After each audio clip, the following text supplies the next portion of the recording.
Coming up on Bear News. Those are real matters that would require us to take a very hard look at the way in which we're staffed. Big changes to the university budget are occurring, shaking students and staff alike to the core. A lot of people have been buying Handmaid's Tale constantly. I've probably sold anywhere from 1 to 3 daily. Books nationwide are being banned and restricted under the Trump administration, with a hopeful local business standing up to the censorship. I knew that if I could be calm for myself, I could also, help, everybody else just feel calm and feel confident. And a student-led UNC group hosted a celebration of the richness and diversity of African cultures. Bear News starts now. Hello everyone and welcome to this episode of Bear News. I'm Sophia Tavanello and joining me at the desk today is Jalen Lee.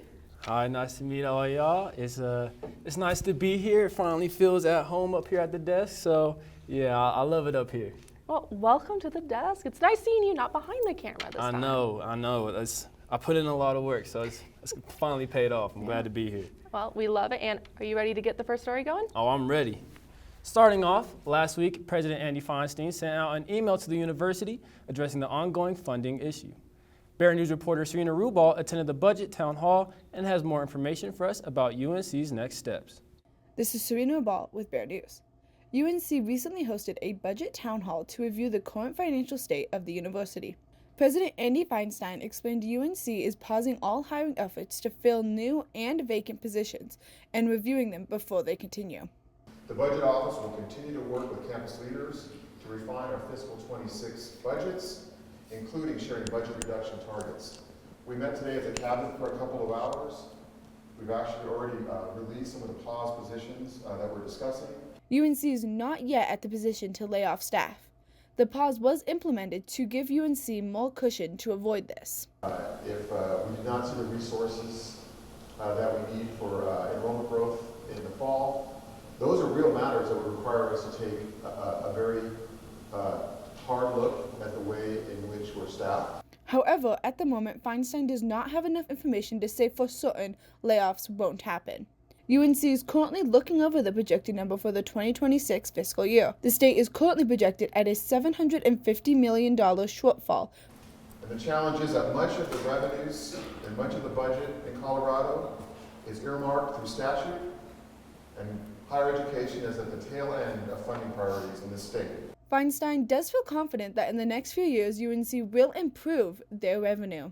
We're only about a year away from the College of Medicine opening up. That is going to be a significant revenue stream as it progresses and grows in enrollment. Dale Pratt, Vice President for Finance and Administration and Chief Financial Officer, explained why UNC is concerned about their standing in the upcoming fiscal year. You all have some threshold where your account balance gets to a certain level and you start to get nervous. Like, I can't spend anything more until payday, right? And that's what we're trying to avoid, that cushion. We need to be able to respond to the needs of the institution at a moment in time that may not align with our payments. Feinstein is trying to stay clear of raising tuition as means of balancing the budget. The last thing that I want to do is continue to raise tuition. I mean, it's a burden on our students. We have, in the last couple of years, been very thoughtful about making college more affordable to students. Overall, Feinstein does remain positive that the pausing initiative will lead UNC to a brighter future. And I remain confident that we will continue to be resilient, even in the face of pressures that are beyond our control. This has been Serena Rubal with Bear News. If you have any questions regarding aid or funding, please reach out to the Financial Aid Office in the campus commons. Thank you, Serena. Last week, a server outage forced many gamers who use PlayStation gaming consoles to find other ways to fill their time. The PlayStation outage affected consoles worldwide, with many gamers flocking to social media to express their frustration. PlayStation is still down? Like on PlayStation, hurry up. The outage began Friday around 6:30 p.m., leaving millions unable to access popular online games like Fortnite and Marvel Rivals. When I was a kid, I didn't really have these problems. Video games used to be stored physically and could be played anytime in any place. Now, they're stored online on servers, and when the servers go offline... PlayStation Network going down literally 5 minutes. After I bought the PS5, please help. Players can't access their purchases. The last major PlayStation outage was in 2011, when the servers were hacked and went offline for 23 days. Along with this, the personal data from over 77 million accounts was stolen. I'd like to send my sincere apologies for the inconvenience the service outage has caused you, and want to thank you for all the patience that you've shown as we worked through this restoration process. With online services unavailable, I took to many unusual hobbies to fill my time, and many other PlayStation users did the same. I look good. Okay, on the street and I got my swag on. Okay, get the money, gotta get my bag on. But thankfully, after about 20 hours, players rejoiced as PlayStation's X account announced that service was restored, and all PlayStation Plus members would receive 5 extra days of service free of charge. Hopefully something like this never happens again. I mean, 19 hours is a really long time, and I was seeing a lot of PlayStation users starting to crash out, to say the least. Thanks, Adam. Are you a gamer? I want to say I'm a gamer, but after a long week, the one thing I want to do is play the game. And unfortunately, didn't get to do that. I'm not really a gamer. Honestly, I'm more of like an OG Wii user. My sister has an Xbox though. Yeah. So that's the closest. I used to love the Wii. Yeah, I'm mean at Mario Kart, so that's my gaming. But other than that, PlayStation isn't really my forte. I get it. All right. Book bans are on the rise across the country. But one Greeley bookstore is taking a stand. The Midnight Oil bookstore is making banned books a focal point, giving readers access to stories some want gone. General Manager Cherry Martinez gives us some insight on their vault of banned books. We do call it the banned book vault, but it's more so banned and challenged books, just because a big part of that is a lot of books are constantly having bans and challenges, and what that is it's either a book that is pulled off shelves or not distributed by either a school, a church, or a prison, and those are the main three. With challenges to books on race, gender, and history, Terry says that readers are drawn to stories that spark conversation. A lot of people have been buying Handmaid's Tale constantly. I've probably sold anywhere from 1 to 3 daily the past couple weeks. And it's just kind of a reminder of a possible society under collapse where there's a lot of power and small groups controlling people that are not part of those groups. And that's one of those themes that people I feel like are really relating to at the moment. And that's it's almost kind of the reason these books are banned. It's kind of to silence this idea, silence these people's general knowledge kind of just raising in these specific areas. Midnight Oil isn't the only bookstore that's not backing down. Check back into Bear News in a few weeks to get an insight on what university and public libraries have to say. President Donald Trump has announced a 25% import tax on all steel and aluminum. These tariffs will affect many things from fizzy soft drinks to automotive manufacturers. Canada and Mexico are the two biggest trading partners of these goods. In the UK, this tax will be a devastating blow to the steel industry since the US is responsible for 10% of steel exports from the UK. According to Trump, more tariffs will be announced later this week, so stay tuned in to Bear News to hear more about the Trump administration plans. Looking to expand your knowledge of cultures around the world, Bear News reporter Seth DiMarino takes us to the African Student United's yearly dance. Over the weekend, UNC student-led group African Students United hosted its annual Taste of Africa dance, celebrating the richest and diversity of all African cultures. I personally had a great time. It was really cool to see all the different cultures being embraced. The talented group had been practicing since the beginning of the year to put on the best show possible, but were still dealing with pre-show nerves prior to the opening act. Everybody was looking nervous, everybody was looking all types of crazy. With the big show looming in front of them, the dancers did not let it get the best of them. I knew that if I could be calm for myself, I could also, help, everybody else just feel calm and feel confident in the moment because we had worked so hard. Prior to the show, guests gathered to socialize and talk with the dancers. The club catered food and drinks for everyone at the event, letting everyone take in the culture around them. Yeah, well, the food was amazing. I wasn't really expecting much, to be honest, but it was some of the best food I've had at the university. Along with entertaining the audience, the dance intends to provide the viewers with a culturally rich experience, showcasing the different cultures throughout Africa. Each student-made dance was country-themed, giving some insight into different aspects of country's culture. Taste of Africa had many culturally rich group performances that fully showed off how much the group had been practicing. Effortlessly in sync with each other, the group's dances were elaborate and extremely impressive. The show also had multiple solo performances. Multiple talented singers took the stage for their shot at wowing the audience, while other solo acts performed dances, testimonials, and even poetry. The crowd was loud and engaged throughout, providing the extra spark for the dancers. That's who motivates us on that stage. You know, the crowd was showing so much love, getting loud, you know, cheering people's names. And, you know, that's what we do it for. I mean, obviously, without the crowd, we don't even have the show. ASU danced their hearts out, performing in 12 events throughout the night, spanning 3 hours, including intermission. After the show, the dancers and audience met once again for refreshments and social time. It was really cool to socialize with a bunch of my friends there. Had a great time, and it was really enriching to see all the cultures, and I would highly advise anyone to come. After months of preparation and a successful show, the curtain closed on Taste of Africa. Until next year.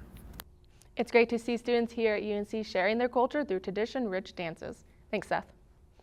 Coming up after the break, our sports segment hosted by Jamison Rembert, where we'll take a look at some of the local and national sporting events and discuss former Broncos head coach who is now the defensive coordinator for the Philadelphia Eagles. We'll be right back. Being a Cowboy, I don't know anything different from when I was 3 or 4 years old. I did tough things. I thought everybody needed to do tough things, and if you didn't, I didn't have time for it. I had a very successful career at a very young age, and life was fast. I was preparing physically. I wasn't doing anything mentally on the inside, and then I got hurt. I wanted to be better as a person, and I really dug into mental health. I start my day with 20-minute workouts. I live life 8 seconds at a time. Horses are so therapeutic. They know what you're feeling. When you're nervous, they're nervous. He won't say it back, but we're pals. I take a lot of responsibility in taking care of my kids, my family, and being there for them. You're gonna have tough days. Everybody does. Find a place to stop and just breathe. Love your mind. Hello, sports fans. I'm Jamison Rembert, today's sports reporter, and I have a great show for you guys today. Let's dive right into it. Over the weekend, your UNC Bears student athletes got busy. We had a productive week for sports all across land, sea, and air. Friday night, the wrestling team took on nationally ranked number 14 South Dakota State. Although the team as a whole lost 30-10, a few Bears wrestlers stood out. Dominic Serrano, Andrew Lears, and Benji Lanis all registered victories. Saturday, Swim and Dive hosted Grand Canyon University, where the Bears took home a dominant victory, winning 169-128. Kira Rabis claimed 3 of the 9 event wins for the Bears. Softball was also active on Saturday, where they claimed their first win of the season, defeating Louisiana Tech 8-4. Both Ella Gonzalez and Amelie Morales homered, and they were also named to the all-tournament team. Quick shout out to the men's and women's basketball teams for their performances against Montana State this weekend. No matter the result, the Bears gave it their all. The women struggled, losing 65-44 in Bozeman, but the men turned it around and got it done, winning 73-66 at home with a great performance from Jaron Riley. We'll have more on the conference-leading men's team at the end of the show today. Switching gears to the high school scene, there are a few games we want to highlight, starting with Resurrection Christian High School. The men's and women's basketball teams earned victories against Liberty Common High. The men remain undefeated on the season, and the women advanced to a 16-1 record. The women's game was a blowout, seeing the Cougars beat the Eagles by an astonishing 65-11. Windsor and Fossil Ridge had matchups against each other.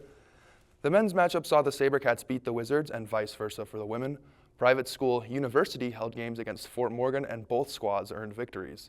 The men are now 13-3, while the women remain undefeated after winning their contest 63-19. Well, yesterday was the biggest game of the season for the NFL as the 59th Super Bowl was held in New Orleans. The NFC champion Philadelphia Eagles destroyed the Kansas City Chiefs 40-22. Now, we could talk about the game, but there were so many other stories around this game. You could look at the nationwide lack of support for the Chiefs, maybe Jalen Hurts' journey from being benched in the NCAA championship, or even how this was a redeeming year for head coach Nick Sirianni. Our sports director and reporter, Conlon Moe, covers one that ties into Denver and how one's journey in the league can pay off. Being a journeyman is part of every sport. They are individuals that can go on for years and years and see success. Despite all of that, they can never grab the gold. Until yesterday, Eagles defensive coordinator Vic Fangio was one of those so-called journeymen. The defensive mastermind has been coaching in the league since 1986 when he joined the New Orleans Saints staff as the linebackers coach. Fangio would spend 9 seasons with the Saints and eventually earn his first defensive coordinator job with the Carolina Panthers in 1995. Over the years, Fangio would gain the reputation of being a genius on defense and would rank in the top 15 during the seasons. After spending 26 years in the league, he would finally get to the biggest game in the NFL when he was on the staff for the San Francisco 49ers in 2012. Despite his defense being the number 3 ranked on the season, the Niners fell to the Baltimore Ravens at Super Bowl 47 in New Orleans. Fangio would eventually leave San Francisco when Jim Harbaugh decided to go back to the NCAA, and Vic then joined the Chicago Bears staff. For 4 seasons, Fangio led another defense that would rank in the top 15, but in 2018, it was when his name started getting in the head coaching conversations. After coaching a top 3 ranked defense in the Windy City, he flew a mile high to be the head coach of our Denver Broncos. But in just 3 seasons as the head coach, he finished with a 19-30 record and would have been let go after the 2021 season. Fangio, the once highly praised defensive guru, did not coach in the 2022 season after not finding any opportunities on another team.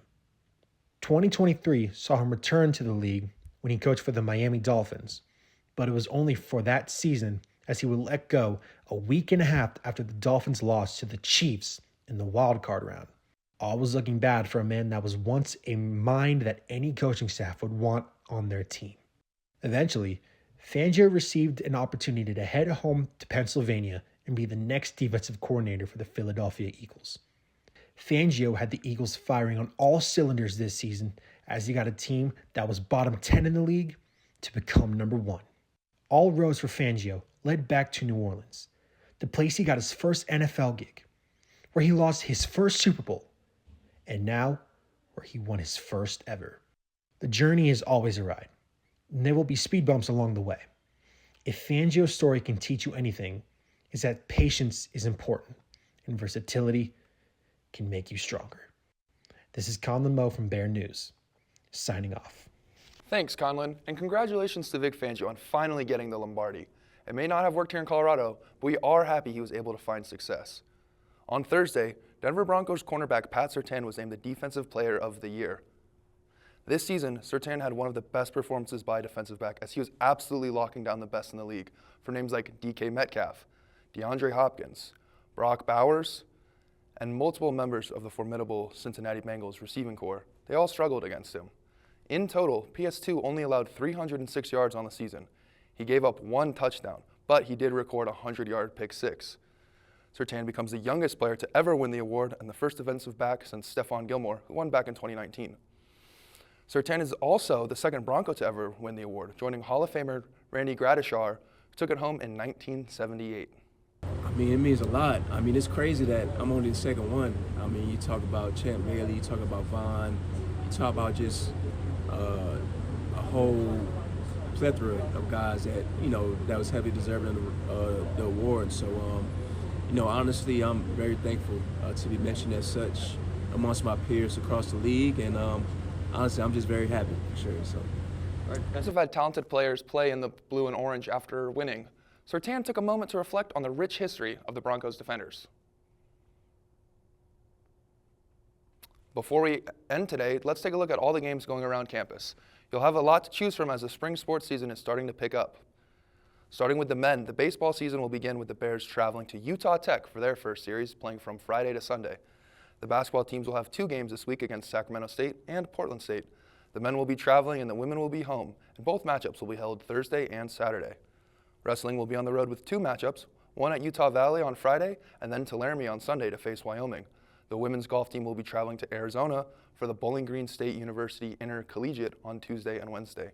Softball is heading to Los Cruces, New Mexico for the Troy Cox Tournament on Friday and Saturday. Lastly, the track and field team will be heading to Chicago for the Windy City Invite on Friday and Saturday. Be sure to check the team socials for all results or tune into our recap next week. I'm Jamison Rembert. Let's get back to Sophia and Jalen at the desk. Thank you so much, Jamison. We miss having you here at the desk. We'll be eager to see how the Bears continue to play in the coming weeks. And thank you so much for tuning into this episode of Bear News. I'm Sophia Tavanello. And I'm Jalen Lee, and I think it went pretty well today. I think it did. Yeah. Well done. Thank you. Thank you. Anyway, make sure to check out Bear News on YouTube this Friday for our very first sports debate, and we'll see you again on Wednesday.